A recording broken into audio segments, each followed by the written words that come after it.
প্রচন্ড শীতে ফরজ গোসল প্রয়োজন পড়লে কি কোনো ছাড় রয়েছে? অজুর সময় ঘন দাড়ির ভেতর পানি কিভাবে পৌঁছাতে হবে? ব্যাংকে ডিপিএস করা কি হালাল হবে? নবজাতকের বমি কাপড়ে লাগলে নামাজ হবে কিনা? মৃত মানুষকে দাফন করার পর কবরের উপর নারিকেল পাতা রাখা হয়, এটার বিধান আছে কি? যে ঘরে সূরা বাকারা পড়া হয় সে ঘরে জিন শয়তান প্রবেশ করতে পারে না, এটা কি সঠিক? কোন কাজ করলে পরিবারে অশান্তি দূর হবে ও আর্থিক সচ্ছলতা ফিরবে? মাগরিবের সময় ঘুমিয়ে বা শুয়ে থাকা বা খাওয়ার বিধান সম্পর্কে জানতে চাই। মুরগি একাই জবাই করতে পারবে কিনা কারো হেল্প ছাড়া? নামাজের নিয়ত কিভাবে করব? শুধুমাত্র স্বামীকে দেখানোর জন্য পুরুষের পোশাক পরা যাবে কি? মৃত ব্যক্তির উদ্দেশ্যে মসজিদে মিষ্টি দিলে কি কোনো সওয়াব হবে? নামাজে তেলাওয়াতে ভুল হলে কি সিজদা দিতে হবে? কোরআন মাজিদ কি শুয়ে শুয়ে পড়া যাবে? খাটের উপর দাঁড়িয়ে নামাজ পড়া যাবে কিনা? আর বিলম্ব না করে চলুন আপনাদের যে প্রশ্নগুলো ইতিমধ্যে আমাদের কাছে চলে এসেছে সেগুলোর উত্তর দিয়ে আমরা শুরু করি। মহিমা মাহি, আপনি জানতে চেয়েছেন নবজাতকের বমি কাপড়ে লাগলে নামাজ হবে কিনা? দেখুন, বমি নাপাক, সেটা নবজাতক হোক অথবা প্রাপ্তবয়স্ক কেউ হোক, সবার বমি নাপাক, যার কারণে এটি লাগলে নাপাক হয়ে যাবে। এমনি নাসিমউদ্দিন, আপনি জানতে চেয়েছেন অজুর সময় ঘন দাড়ির ভেতর পানি কিভাবে পৌঁছাতে হবে? দেখুন, পানি এভাবে কোষ করে ধরে আপনি যেভাবে ভিজিয়ে রাখেন তাহলে সেক্ষেত্রে যত ঘন দাঁড়িয়ে হোক না কেন গোড়ায় চলে যাবে। এরপরে বোন সাদিয়া ইসলাম জানতেছেন, লোকমুখে শুনেছি জীবদ্দশায় 1 কেজি সুরমা লাগালে সে জান্নাতি, এটা কি সঠিক? না বোন, এরকম কোনো কথা নেই যে 1 কেজি পরিমাণ সুরমা লাগালে সে জান্নাতি হবে। তবে হ্যাঁ, মৌলিকভাবে সুরমা লাগানো রাসূল আকরাম সাল্লাল্লাহু আলাইহি ওয়াসাল্লামের সুন্নাহ এবং সে বিষয়ে নবী সাল্লাল্লাহু আলাইহি ওয়াসাল্লামের সুস্পষ্ট নির্দেশনা রয়েছে। আমরা সুরমা লাগাবো আমাদের সাধ্য অনুযায়ী, তবে 1 কেজি পরিমাণ লাগাতে হবে এমন কোনো কথা নেই, এটি মনে করা কথা। সজল শেখ আইডি থেকে আপনি জানতে চাচ্ছেন ব্যাংকে ডিপিএস করা কি হালাল হবে? শুধু ব্যাংকগুলোতে ডিপিএস করা হারাম হবে, যেহেতু সেখানে আপনাকে সুদ দেওয়া হবে, সুদ ভিত্তিক লেনদেনের চুক্তি আপনার সাথে হয়ে যাবে। সেজন্য ইসলামী ব্যাংকগুলো যদি হয় তাহলে সেক্ষেত্রে বেশ কিছুটা ছাড় রয়েছে এবং সেটি কিছুটা কোনো কোনো ক্ষেত্রে এটি সন্দেহের মধ্যে পড়বে, শুবহাতের মধ্যে পড়বে, বাকি মৌলিকভাবে অন্য কোনো উপায় যদি কারো না থাকে এটি নাজায়েজ বা হারাম সরাসরি হবে না, তবে অ্যাভয়েড করতে বলে সেটাও ভালো, যেহেতু সংশয় বা সন্দেহ সেখানেও রয়েছে। মাহফুজ আহমেদ মুন্না জানতে চেয়েছেন মৃত মানুষকে দাফন করার পর কবরের উপর নারিকেল পাতা রাখা হয়, এটার বিধান আছে কি? না, মৃত ব্যক্তিকে কবরে দাফন করার পর নারিকেল পাতা রাখার কোনো নির্দেশ কোরআন হাদিসে কোথাও দেওয়া হয়নি, বরং রাসূল আকরাম সাল্লাল্লাহু আলাইহি ওয়াসাল্লাম একটা কবরে তিনি ডাল গেড়েছেন এমনটি পাওয়া যায়, সেটি একটা কবরেই গেড়েছেন, এছাড়া অন্য কোনো কবরে বা সচরাচর সব কবরে তিনি ডাল গেড়েছেন এমনটি পাওয়া যায় না, যার কারণে কবরে কোনো কিছু গাড়তে হবে এমন কোনো কথা ইসলামী শরীয়ত অনুযায়ী নির্দেশিত নয়। মুজাহিদুল ইসলাম শওকাত, আপনি জানতে চেয়েছেন যে ঘরে সূরা বাকারা পড়া হয় সে ঘরে জিন শয়তান প্রবেশ করতে পারে না, এটা কি সঠিক? যদি সঠিক হয় তবে সূরা বাকারা কতটুকু পড়তে হবে? ভাই মুজাহিদুল ইসলাম, এটা সঠিক এবং এ সম্পর্কে রাসূল আকরাম সাল্লাল্লাহু আলাইহি ওয়াসাল্লামের স্পষ্ট হাদিস রয়েছে। সূরা বাকারা যদি তেলাওয়াত করা হয় কোনো বাসায়, সেখানে জিন শয়তান প্রবেশ করে না, এক্ষেত্রে কতটুকু তেলাওয়াত করবেন? এর উত্তর হলো যে আপনি তেলাওয়াত করতে থাকবেন শুরু থেকে শেষ পর্যন্ত, কোনো লিমিটেশন নাই যে এত আয়াত পড়বেন, যত বেশি পড়বেন বারবার পড়তে থাকবেন। নিজে পড়তে না পারলে তেলাওয়াত রেকর্ডকৃত তেলাওয়াত চালু করে রাখবেন, যদি অনেক উলামা একরাম সেটিকে যথেষ্ট নয় বলেছেন, কিন্তু আমরা দেখেছি রেকর্ডকৃত তেলাওয়াত চালু করে রাখলেও বাসা বাড়িতে জিনের উপদ্রব কমে যায়, মানুষ অনেকটা সুরক্ষিত হয়ে যায় আলহামদুলিল্লাহ। এরপরে আব্দুল্লাহ মাহমুদ জানতে চেয়েছেন ইউটিউব চ্যানেলে নামাজে তেলাওয়াতে ভুল হলে কি সেজদা দিতে হবে? দেখুন, নামাজে যদি তেলাওয়াতে ভুল হয় তাহলে সেজদা দেওয়ার ব্যাপার নাই, আপনার ভুলটা হয় অর্থ বিকৃত হওয়ার পর্যায়ের ভুল হবে না, তাহলে তো কোনো অসুবিধাই নেই। আর যদি অর্থ বিকৃত হওয়ার মতো ভুল হয় সেক্ষেত্রে আপনি 3 আয়াত বা যতটুকু না পড়লে নয় এতটুকু পড়ে ফেলেছেন, তারপরে যদি ভুল হয় তাহলে ইনশাআল্লাহ সেখানে আপনার সালাত হয়ে যাবে। কোনো কোনো ক্ষেত্রে অর্থ বিকৃত হওয়ার মতো ভুল যদি হয় তাহলে সেক্ষেত্রে আপনার সালাত হবেই না, সিজদা সাহুতে এটি কুলাবে না। নুসরাত জাহান ইমু, আপনি জানতে চেয়েছেন মৃত ব্যক্তির সামনে আগরবাতি জ্বালানো যাবে কিনা? দেখুন, আগরবাতি মূলত জ্বালানোর নির্দেশ হলো সুঘ্রাণের জন্য, অতএব মৃত ব্যক্তিকে রেখেছেন, তার দেহ থেকে কোনো দুর্গন্ধ আসতে পারে, সেই জায়গা থেকে আপনি সুঘ্রাণ যুক্ত কোনো কিছু ব্যবহার করতেই পারেন, আগরবাতি জ্বালাতেই পারেন। এছাড়া মসজিদে আগরবাতি জ্বালানোর কথা মুরাদুল্লাহ তাআলা বলেছেন, ইমানদারের বাসা বাড়িতে আগরবাতি অথবা ধূপের আপনার ধোঁয়া এটা প্রজ্বলন করা হবে সুঘ্রাণের জন্য, এটি ভালো, এটি খারাপ কোনো কাজ নয়, তবে মৃত ব্যক্তির জন্য করতেই হবে এমন কোনো বিষয় নয়। নাহিদ নোমান জানতে চেয়েছেন কোন কাজ করলে পরিবারে অশান্তি দূর হবে ও আর্থিক সচ্ছলতা ফিরবে? ভাই নাহিদ, এর জন্য আপনাকে আমি পরামর্শ দেব দুটি কাজ সবচেয়ে গুরুত্বের সাথে করার, এক হলো দুরূদ শরীফ আর একটা হলো ইস্তেগফার। এই দুটি জিনিস আপনি বেশি বেশি করে পাঠ করবেন। রাসূল আকরাম সাল্লাল্লাহু আলাইহি ওয়াসাল্লামের হাদিস থেকে বোঝা যায় দুরূদ এটা বেশি বেশি করে পাঠ করলে মানুষের বিপদ আপদ দূর হয়, পেরেশানি থেকে আল্লাহ তাআলা মুক্তি নসিব করেন। ইস্তিগফারের ক্ষেত্রে আল্লাহ তাআলা বলেছেন সূরা নূহের মধ্যে ফাকুলতুস্তাগফিরু রাব্বাকুম ইন্নাহু কানা গাফফারা ইউরসিলিস সামা আলাইকুম মিদরারা ওয়া ইউমদিদুকুম বিআমওয়ালিন ওয়া বানিন ওয়া ইয়াজআল লাকুম জান্নাতিন ওয়া ইয়াজআল লাকুম আনহারা। আয়াতগুলোর আলোকে অনেক মুফাসসিরিন ইকরাম, অনেক উলামা ইকরাম বলেছেন যে ইস্তেগফার বেশি বেশি করলে আল্লাহ তাআলা রিজিক বৃদ্ধি করেন এবং মানুষের রিজিকের অনটন দূর করেন। অতএব এই দুটি আপনি নিয়মিত করবেন, সেই সাথে আপনি খুব সিরিয়াসনেসের সাথে হালাল উপার্জনের জন্য চেষ্টা করে যাবেন। আল্লাহ তাআলা আপনার সমস্যাকে দূর করে দিন। এরপরে ফারিয়া ইসলাম জানতে চেয়েছেন, কোরআন মাজিদ কি শুয়ে শুয়ে পড়া যাবে? হ্যাঁ বোন ফারিয়া, কোরআন মাজিদ শুয়ে শুয়ে পড়া যাবে, কোরআন মাজিদ শুয়ে পড়া যাবে না এমন কোনো কথা কোরআন হাদিসের কোথাও বলা হয়নি, বরং সাধারণ অবস্থায় কোরআন মাজিদ পড়া যাবে। তবে কোরআন মাজিদের প্রতি, কোরআন মাজিদকে বুকের মধ্যে ধরে অসম্মানজনক ভাবে শুয়ে শুয়ে পড়া উচিত না। আপনি মুখস্থ থেকে পড়তে পারেন, আর সাধারণ অবস্থায় বসে বসে সুস্থ অবস্থায় আপনার কোরআন মাজিদ পড়ার চেষ্টা করা উচিত। ইস্তাব্রো বাণী এই আইডি থেকে আপনি জানতে চেয়েছেন, খাটের উপর দাঁড়িয়ে নামাজ পড়া যাবে কিনা? যাবে, কোনো অসুবিধা নেই। আপনি খাট হোক আর ভূমি হোক, ফ্লোর হোক, যে কোনো জায়গায় দাঁড়িয়ে সালাত আদায় করতে পারবেন। আপনি স্বাভাবিকভাবে যদি সালাত আদায় করতে অসুবিধা না হয় তাহলে সেক্ষেত্রে কোনো অসুবিধা নেই। হ্যাঁ, কোনো খাটের উপরে দেখা যায় যে ম্যাট্রেস বা ফোম থাকার কারণে অনেক দূর ডেবে যায়, যার কারণে রুকু সিজদায় তিনি ব্যালেন্স রাখতে পারেন না এবং সুন্দরভাবে সালাত আদায় করতে পারেন না, সিজদা সঠিকভাবে করতে পারেন না। এরকম যদি হয় তাহলে সেক্ষেত্রে তার জন্য খাটে দাঁড়িয়ে সালাত আদায় করা উচিত হবে না। এটা কমপক্ষে মাকরুহ হবে, অপছন্দনীয় হবে। তবে সালাত হয়ে যাবে। যেহেতু সালাত স্বাভাবিকভাবে করতে তার অসুবিধা হয়, শরীরে ব্যালেন্স ঠিক রাখতে পারে না, রুকু সিজদা যথাযথভাবে করতে অসুবিধা হয় এবং মনোযোগের ব্যাঘাত সৃষ্টি হয়, যার কারণে এরকম জায়গায় সালাত করা উচিত না। আর যদি এতটা নরম না হয় তাহলে সেক্ষেত্রে সাধারণ খাটে বা চকিতে সালাত আদায় করতে কোনো অসুবিধা নেই। সুজন মুখতার আপনি জানতে চেয়েছেন, ইউটিউব চ্যানেলে স্বপ্নে সহবাস করতে দেখলে গুনাহ হবে কিনা? না, এর কারণে কোনো গুনাহ হবে না, কারণ এটি বান্দার ইচ্ছার ধীন কোনো বিষয় না, বান্দার ইচ্ছাধীন বিষয় নয়, এমন বিষয়ের জন্য আল্লাহ তাআলা বান্দাকে পাকড়াও করবেন না। জান্নাত আরা জুলি আপনি জানতে চেয়েছেন, মুরগি একাই জবাই করতে পারবে কি না কারো হেল্প ছাড়া? হ্যাঁ, করতে পারবে, কোনো অসুবিধা নেই। মুরগিতে একজন ধরতে হবে এমন কোনো বাধ্যবাধকতা নেই। আপনি মুরগি যেভাবে খুশি সেভাবে জবাই করবেন, জবাই করাটাই হলো মুখ্য। বিসমিল্লাহ বলে জবাই করতে পারলে আপনি নিজে একাও করতে পারেন, কোনো অসুবিধা নেই। এমনি মামুন হোসেন জানতে চেয়েছেন, মৃত ব্যক্তির উদ্দেশ্যে মসজিদে মিষ্টি দিলে কি কোনো সওয়াব হবে? দেখুন, মৃত ব্যক্তির পক্ষ থেকে আপনি গরিব দুঃখীকে খাবার দিতে পারেন, কোনো অসুবিধা নেই। দিনক্ষণ ঠিক না করে আপনি গরিব দুঃখীকে খাবার দিলেন। মসজিদে বিশেষভাবে খাবার দিতে এমন কোনো কথা নেই। গরিব দুঃখীকে খাবারটা আপনি বাইরেও দিতে পারেন, তাদের বাসা পৌঁছে দিতে পারেন। মসজিদ থেকে, মসজিদের সাধারণ মুসল্লি আছে তাদেরকে আপনি দান করতে পারেন মৃত ব্যক্তিকে সওয়াবের উদ্দেশ্যে, সেটাও হতে পারে। কিন্তু এটিকে আমাদের দেশে যেরকম সিস্টেম বানিয়ে নিয়েছে এমন মানুষ, যে কেউ মারা গেলে মসজিদে মিষ্টি পাঠানো, জিলাপি পাঠানো, মুসল্লিদেরকে খাওয়ানোর জন্য, এরকম কোনো নির্দেশ, আলাদা পার্টিকুলার নির্দেশ ইসলামে দেওয়া হয়নি। তবে হ্যাঁ, গরিবের পক্ষ, মৃত ব্যক্তির পক্ষ থেকে আমরা সাদাকা করতে পারি, তার অংশ হিসাবে খাদ্যদান হতে পারে, সেটি গরিব অসহায় মানুষকে প্রাধান্য দিয়ে দেওয়া উচিত। মসজিদে না দিয়ে আপনি সেটি যদি বস্তিতে দেন, গরিব মানুষের বাসা বাড়িতে দেন, সেটি আরো বেশি সওয়াবের কারণ হবে ইনশাআল্লাহ। এমডি রায়হান সিদ্দিকী আপনি জানতে চাইছেন, মাগরিবের সময় ঘুমিয়ে বা শুয়ে থাকা বা খাওয়ার বিধান সম্পর্কে জানতে চাই। দেখুন ভাই রায়হান, মাগরিবের পরে এশার আগে শোয়ার ব্যাপারে হাদিসে নিষেধাজ্ঞা রয়েছে। নবী সাল্লাল্লাহু আলাইহি ওয়াসাল্লাম অপছন্দ করতেন এই সময় শোয়াটাকে, যার কারণে মাগরিবের পরে শোয়া উচিত নয়। তবে যদি কেউ অসুস্থ থাকেন, শরীরে ক্লান্তি থাকে, তিনি শুয়ে আছেন ক্লান্তির কারণে, সেটি ভিন্ন বিষয়। কিন্তু সাধারণ অবস্থাতে এই সময় ঘুমানো নিষেধ, কারণ এই সময় ঘুমাইলে আপনার এশার সালাত তরক হয়ে যেতে পারে। তাছাড়া সকাল এবং সন্ধ্যার সময়গুলো আল্লাহকে স্মরণ করার সময়, জিকিরের সময় যেন এই সময় ঘুমিয়ে কাটাবেন না। শুধু সামান্য একটু শুয়ে থাকা এটা ভিন্ন বিষয়, এটা ইনশাআল্লাহ নিষেধাজ্ঞার আওতায় পড়বে না। এরপরে জান্নাত আরা জুলি আপনি জানতে চাইছেন, মুরগি একাই জবাই করতে পারবে কি না কারো হেল্প ছাড়া? হ্যাঁ, করতে পারবে, কোনো অসুবিধা নেই। মুরগিতে একজন ধরতে হবে এমন কোনো বাধ্যবাধকতা নেই। আপনি মুরগি যেভাবে খুশি সেভাবে জবাই করবেন, জবাই করাটাই হলো মুখ্য। বিসমিল্লাহ বলে জবাই করতে পারলে আপনি নিজে একাও করতে পারেন, কোনো অসুবিধা নেই।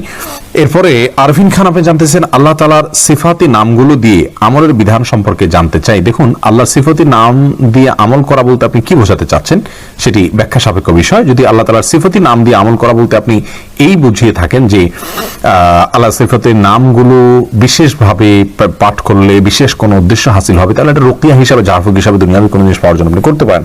কিন্তু কোন হাদিসে আল্লাহ তাআলা বিশেষ কোনো নাম এটা এতবার জপলে এরকম লাভ হবে, এরকম কোনো কথা বলা হয়নি। এরপরে এমডি সালমান ইসলাম জানতে চেয়েছেন, নামাজের নিয়ত কিভাবে করব? আপনি কোন নামাজ পড়ছেন আপনার মাথায় যদি সেটি থাকে তাহলে আপনার নিয়ত আছে, বাস। নিয়ত মানে ইচ্ছা। মুখে আপনাকে নাওয়াইতুয়ান পড়তে হবে না, কারণ মুখে নাওয়াইতুয়ান পড়া এটা মূলত নিয়ত নয়, এটা নিয়তের কথাটিকে মুখে প্রকাশ করা। ইসলাম আমাদেরকে সেটি বাধ্য করেনি। মিশু আক্তার জানতে চেয়েছেন, বাবা মা জোর করে বিয়ে দিতে চাইলে কি রাজি হওয়া সঠিক হবে? যদি মনে করেন যে বাবা মা সঠিক জায়গায় বিয়ে দিচ্ছেন, দিনদারির ক্ষেত্রে অন্তত আপনি ক্ষতিগ্রস্ত হচ্ছেন না, তাহলে সেক্ষেত্রে আপনি সেখানে সম্মত হওয়া উচিত, যদি বিশেষ কোনো অসুবিধা না থাকে। আর আপনি যদি মনে করেন যে না, আপনার দিনদারি সেখানে ক্ষতিগ্রস্ত হবে, বাবা মার দিনদারি কিছু বুঝেন না, তারা শুধুমাত্র দুনিয়া দেখে দিচ্ছেন, তাহলে সেক্ষেত্রে আপনি ডিনাই করার অধিকার রয়েছে। ইসলাম আপনাকে বাধ্য করেনি। স্বয়ং নবী সাল্লাল্লাহু আলাইহি ওয়াসাল্লাম একজন মেয়েকে তার স্বামীর সাথে থাকতে যখন বলেছেন, তখন তিনি বলেছেন, ইয়া রাসূলুল্লাহ, এটা আপনার নির্দেশ হলে আমি তো মানতে বাধ্য, আর যদি নির্দেশ না হয় তাহলে আমি এটি মানতে পারলাম না। যার কারণে বাবা মাও কোনো মেয়েকে বাধ্য করতে পারেন না, বরং আপনার এক্ষেত্রে স্বাধীনতা রয়েছে। তামান্না আখতার আপনি জানতে চাইছেন ইউটিউব চ্যানেলে, শুধুমাত্র স্বামীকে দেখানোর জন্য পুরুষের পোশাক পরা যাবে কি? হতে পারে, কখনো যদি স্বামী দেখতে চায় তাহলে সেক্ষেত্রে সাময়িক সময়ের জন্য শুধু স্বামীকে দেখানোর জন্য আপনি এটা পড়তে পারেন। কিন্তু কোনো স্বামী যদি এটা তার রুচিতে এমনটি চায়, তাহলে সেটি সন্দেহাতীতভাবে তার রুচির বৈকল্যের প্রমাণ, অসুস্থতার প্রমাণ। কিন্তু সময়ের জন্য স্বামীকে আপনি সন্তুষ্ট করার জন্য এটি করতে পারেন। এরপরে নাজমুস সাকিব আপনি ইউটিউব চ্যানেলে প্রশ্ন করেছেন, ওয়েলডিপ ফটোগ্রাফি এবং স্ট্রিট ফটোগ্রাফি করা যাবে কিনা। দেখুন, স্ট্রিট ফটোগ্রাফি হোক আর যত রকম ফটোগ্রাফি হোক না কেন, এগুলো আপনার যতক্ষণ পর্যন্ত সফট কপি থাকবে, সফট ফটোগ্রাফি কি ইসলামী শরীয়তে বিশুদ্ধ ওলামাদের বিশুদ্ধ ব্যাখ্যা অনুযায়ী, মত অনুযায়ী এটি জায়েজ রয়েছে। যদি ছেলেরা ছেলেদের ছবি নিয়ে কাজ করে, মেয়েরা মেয়েদের ছবি নিয়ে কাজ করে এবং অশ্লীল কোনো কিছু নিয়ে কাজ না করেন, তাহলে সেটি জায়েজ রয়েছে। বাকি এর আরো বিভিন্ন ক্যাটাগরি থাকতে পারে বিস্তারিত, সেগুলোর জন্য পৃথক পৃথক বিধান থাকতে পারে। আমি শুধু মূল বিধানটা বা মৌলিক জিনিসটা আপনাকে জানিয়ে রাখলাম।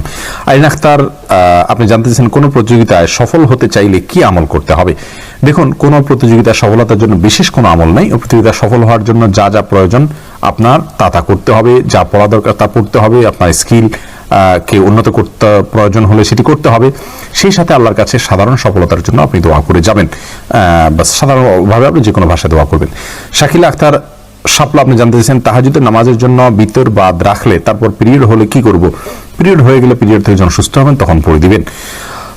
এরপরে রোজি আপনি জানতে চাইছেন, রুকু করার সময় কাপড় টাকনোর উপরে উঠে গেলে নামাজ হবে কি।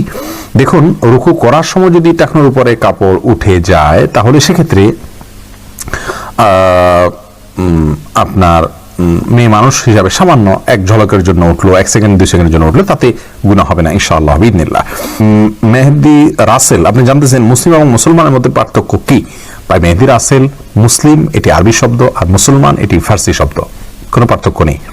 ফার্সিতে উর্দুতে মুসলমান বলা হয়, আমরা বাংলাতে মুসলমান বলি অনেকে, আর মূলত এর আরবি শব্দটা হলো মুসলিম, যার কারণে অর্থগত কোনো পার্থক্য নেই, দুই ভাষায় ব্যবহার হয়ে থাকে।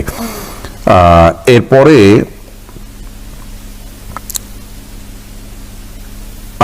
প্রশ্ন করেছেন রোমানা আলম, সাহসিদ্দা করার নিয়ম কিভাবে। দেখুন, সাহসিদ্দার দুটি নিয়ম রয়েছে। একটি হলো যে আপনি হয়তো দুরূদ ইত্যাদি পাঠ করার পর আপনি সরাসরি 2টা সেজদা দিয়ে উঠে 2 দিকে সালাম ফিরিয়ে ফেলবেন। আরেকটা হলো যে একদিকে সালাম ফিরিয়ে সেজদা দিয়ে উঠে 2টা সেজদা দিয়ে উঠে আপনি আবারও দুরূদ পড়ে তারপর 2 দিকে সালাম ফিরে সালাত শেষ করবেন। এই 2টা পদ্ধতির অনেক ওলামায়ে কেরামের মধ্যে 2 ধরনের ভুলে 2 ধরনের পদ্ধতি অ্যাপ্লাই হবে, আর অনেকের মধ্যে সব ধরনের পদ্ধতিতে যে কোনো একটি পদ্ধতি অ্যাপ্লাই হবে। ইনশাআল্লাহ এই বিষয়ে আমরা পৃথক কোনো একটা ভিডিওতে বিস্তারিত আলোকপাত করব, যেহেতু এটি ব্যাখ্যা সাপেক্ষ বিষয়।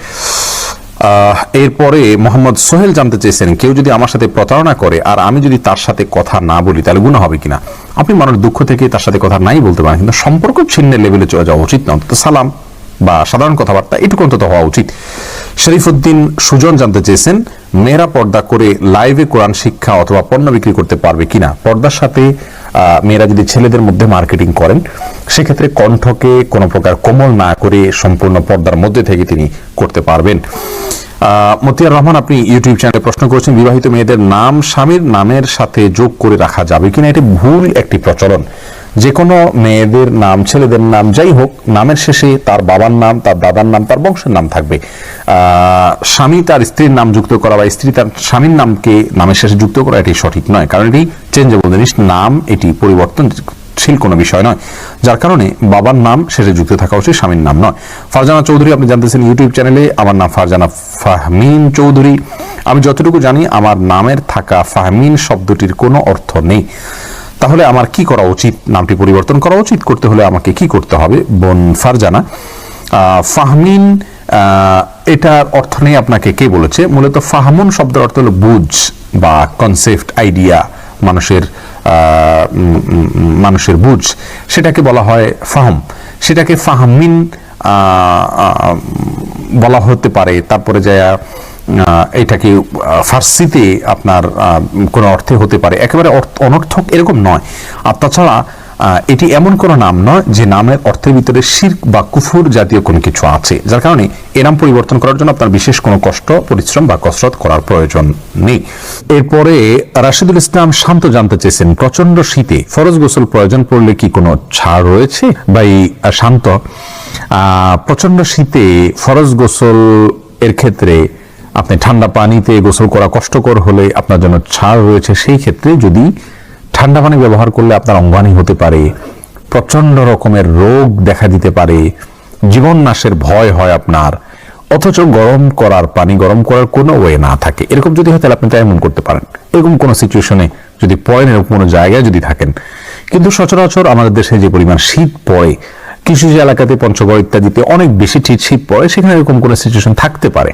কিন্তু নর্মালি অন্যান্য এলাকাগুলোতে, ঢাকার আশেপাশে বা অন্যান্য জেলাগুলোতে যে পরিমাণ শীত পড়ে, তাতে পানি ব্যবহার করলে অঙ্গহানি হয়ে যাবে বা জীবন হুমকির মধ্যে পড়বে, এরকম পরিস্থিতিতে পড়ার সম্ভাবনা খুবই ক্ষীণ।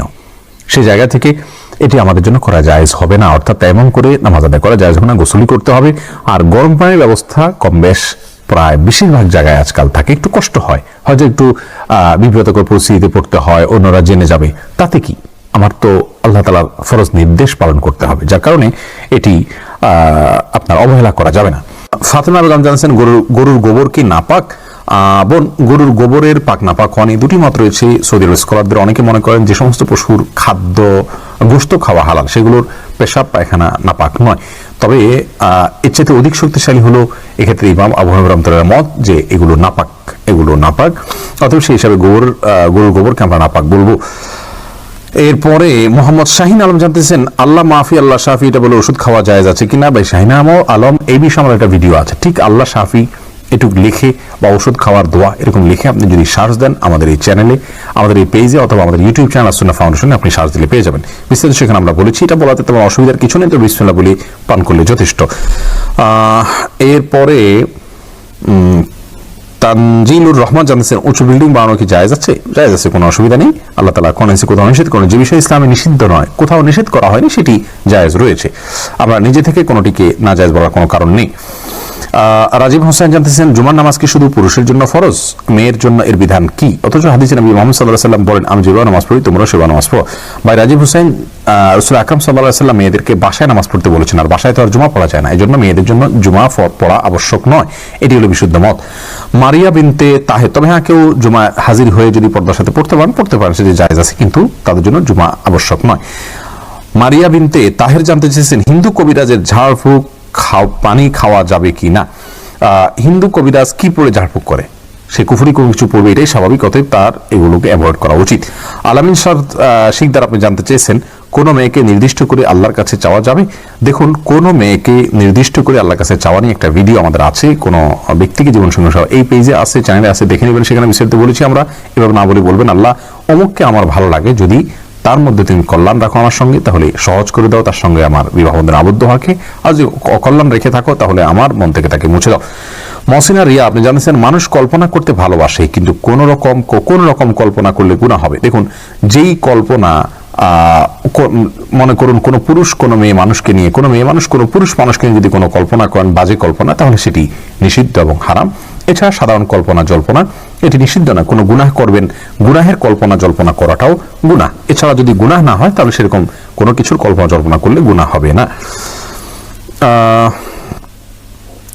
এরপরে এমডি জুয়েল রানা জানতে চেয়েছেন, চেহারা তিল আছে, রিমুভ করতে চাই, জায়েজ আছে কিনা? ভাই জুয়েল, চেহারার যে তিল আছে এটা যদি আপনার জন্য বিরক্তির কারণ হয়, অস্বস্তির কারণ হয়, আপনি রিমুভ করতে পারেন, ইনশাআল্লাহ এটি কোনো গুনাহের কারণ হবে না। এমডি সোহাগ খান জানতেছেন, একা নামাজে একামত দেওয়া জরুরি কিনা? জি ভাই, একা নামাজ পড়লেও আপনি যখন একাকী ফরজ নামাজ আদায় করবেন, একামত দিয়ে নামাজ পড়বেন, এই উদ্দেশ্যে কেউ চাইলে আপনার সঙ্গে এসে যোগ দিতে পারে জামাতে। আমরা কিন্তু এটা অনেকেই জানি না, কেউ যদি নামাজ শুরু করে দেন একা একা, তিনি যদি জোরে জোরে তাকবীর বলেন ইমামতের নিয়তে, পরবর্তীতে কেউ এসে তাকে টাচ করে তার পাশে দাঁড়িয়ে জামাতে শামিল হয়ে যেতে পারে, যে কোনো পর্যায়ে, যে কোনো মাঝামাঝি পর্যায়ে এসেও শামিল হয়ে যেতে পারে, তাহলে সেক্ষেত্রে তারা উভয় জামাতে সালাত আদায় করার সওয়াব পেয়ে গেলেন। এরপরে এমডি শাফি জানতেছেন, মোবাইলে ইমার্জেন্সি টাকা খরচ করে টাকা না দিয়ে মারা গেলে ক্ষমা হবে কি? না ভাই, এটা গুনাহের কারণ, এজন্যই ইমার্জেন্সি ব্যালেন্স নিলে খুব দ্রুত সেটা পরিশোধ করার চেষ্টা করে ফেলা উচিত। আর সেই সাথে তার আত্মীয় স্বজন যারা আছেন তারা পরবর্তীতে তার দেনা পাওনা পরিশোধের ক্ষেত্রে তাদের খেয়াল করা উচিত। এটা হতেই পারে মানুষের দ্বারা, যদি এরকম হয় তাহলে সেক্ষেত্রে তাদেরকে ওসিয়ত করে যাওয়া উচিত যে আমার দেনা পাওনাগুলো হয়তো তোমরা সাবধান থাকবে, তারা তাদের পক্ষ থেকে আদায় করলে ইনশাআল্লাহ তিনি দায়মুক্ত হয়ে যাবেন। আব্দুল্লাহ মাহমুদ জানতে চাইছেন 20 জন মুসলমান একসাথে থাকলে কি জুমার নামাজ সালাত আদায় করতে পারবে? তারা গহীন পাহাড়ে নিরাপত্তার কাজে নিয়োজিত রয়েছে। গহীন পাহাড়ে যদি নিরাপত্তার কাজে নিয়োজিত থাকেন তাহলে সেখানে তাদের জন্য জুমা ফরজ নয়, বরং সেখানে তারা জোহরের সালাত আদায় করে নিলে ইনশাআল্লাহ বিইذনিল্লাহ তাদের দায় আদায় হয়ে যাবে, তাদেরকে আলাদা জুমার জন্য কষ্ট করতে হবে না। এরপরে শাকিলা আক্তার জানতে চেয়েছেন আমার স্বামী আমাকে ডিভোর্স করেছে, বাট আমি সই করিনি, তাহলে কি এই ডিভোর্স হবে? হ্যাঁ বোন শাকিলা, ডিভোর্সে আপনি প্রাপ্তি স্বীকার না করলেও, আপনি সিগনেচার না করলেও ডিভোর্স হয়ে যেতে পারে। তবে তিনি কি বলেছেন, কি লিখেছেন, কিভাবে করেছেন সেটার উপরে ভ্যারি করবে আপনার ডিভোর্সের পরিণতিটা, অর্থাৎ এটার চূড়ান্ত বিধিবিধান সেটা দেখে আমরা বলতে পারি। তবে হ্যাঁ, ডিভোর্সের জন্য আপনার সিগনেচারের কোনো প্রয়োজন নেই। এভরি সাইদ শফিক জানতে চেয়েছেন আমি বিজ্ঞানের একজন ছাত্র, আমাদেরকে অনেক সময় ছবি আঁকতে হয়, এতে কি আমার গুনাহ হবে? যদি নিরুপায় হয়, আপনার পড়াশোনার প্রয়োজনে আপনাকে আঁকতেই হয়, তাহলে ইনশাআল্লাহ এটা গুনাহের কারণ হবে না, যেহেতু এটি প্রয়োজন রয়েছে। উম্মে হাবিবা জানতেছেন হাত ঢাকা কি ফরজ? পর্দার ক্ষেত্রে হাতের কবজির অংশটুকু ঢাকা, কবজি থেকে অতিরিক্ত অংশটুকু ঢাকা ফরজ নয়, তবে ঢাকাটা হলো তাকওয়ার দাবি, উচিত, উত্তম এবং নিরাপদ হলো এগুলোকে ঢেকে রাখা, যেহেতু আমরা ফিতনার সময় পার করছি এবং মানুষ অন্যরকম বাজে চিন্তা এবং কল্পনা করে থাকে। এরপরে মোহাম্মদ সবুজ আলী আপনি জানতে চেয়েছেন নাকে নাকফুল ও চুরি পরা লাগে কিনা। দেখুন, এটা কোনো জরুরি কোনো বিষয় না, যার মনে চায় সে পড়বে, যার মনে চায় পড়বে না। নাকফুল না পড়লে স্বামী মারা যায়, স্বামীর ক্ষতি হয়, এগুলো সবগুলো মন গড়া কথাবার্তা আমাদের সমাজের, কোরআনে কোথাও এরকম কিছু বলা হয়নি। আপনি রুবেল জানতেছেন আমরা যে নামাজ পড়ি, নামাজের নিয়তটা কোন জায়গায় বাধা থাকে? কোন জায়গায় বাধা থাকে? দেখুন, নামাজের নিয়ত তো হলো মনের ইচ্ছা, এখানে কোনো জায়গায় বাঁধার বিষয় না। আপনি হাত বাঁধার কথা হয়তো বলতে চেয়েছেন, নিয়ত বাঁধা বলতে আল্লাহ করে হলে আপনি হাত বাঁধবেন, হাত কোথায় বাঁধবেন এটা নিয়ে অনেকগুলো মতামত রয়েছে। তবে কোনোটাই খুব বেশি শক্তিশালী, কোনোটা দলিলের দিক থেকে শক্তিশালী, আপনার সনদের দিক থেকে শক্তিশালী, তবে স্পষ্ট কোনো কিছু বোঝায় না। আবার কোনোটা সনদের দিক থেকে দুর্বল, যার কারণে বুকে, নাভির নিচে বা দুইটা মাঝামাঝি যে কোনো জায়গায় বাঁধলে আপনার সালাত আদায় হয়ে